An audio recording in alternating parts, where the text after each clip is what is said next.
அவர்கள் 3ஆம் தேதி தையிட்டி விகாரையை உடைக்க ஏற்பாடுகளை செய்துள்ளனர். அது அவர்களுடைய கூட்டத்தில் பேசப்பட்டுள்ளது. முகப்புத்தகத்தில் நேரலையாக ஒளிபரப்பு செய்யப்பட்டுள்ளது. சரத் வீரசேகர கூறியிருக்கிறார், விகாரைக்கு கை வைத்தால் சூடு நடத்தப்படும் என்று. அப்போது தமிழ் மக்கள் சொல்வார்கள், எங்களுடைய காணிகளுக்குள் விகாரை கட்டப்பட்டுள்ளது என்று. இதனால் சிக்கல் ஏற்படும். இதனால் இந்த அரசியல் உங்களுக்கு நன்றாக புரிகின்றது என்று நினைக்கின்றேன்.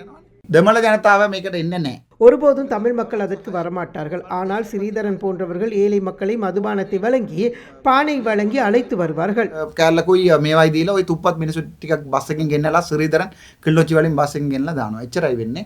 එතකොට ඒක බලලා වීඩියෝ බලලා මේ දකුණේ ඉන්න සිංහල ජනතාව ආවුසනවා. එතකොට දකුණේ ඉන්න අනිත් දෙමළ අහිංසක දෙමළ මිනිස්සුන්ට ගහන්න පටන් ගන්නවා. 1989 ආවේ කළු ජුලි එනවා. එච්චරයි වෙන්නේ. ඒ දෙමළ පොලිටිෂියන්ස්ලා මම පැහැදිලිම නමත් එක්ක කිව්වනේ ශ්‍රීදරන්. இந்த விடயத்தை ஏற்பாடு செய்திருப்பது ஸ்ரீதரன், கஜேந்திரகுமார் பொன்னம்பலம், அதே போன்று கஜேந்திரன் போன்றவர்கள். ஏன் அரசாங்கத்திற்கு ICCPR-இன் ஊடாக கம்மன் பிளவை கைது செய்தது போன்று இவர்களை கைது செய்ய முடியாமல் உள்ளது? இவர்கள் பாராளுமன்ற உறுப்பினர்கள் என்பதற்காகவா, இல்லை அரசாங்கம் இவர்களுக்கு பயந்துள்ளதா?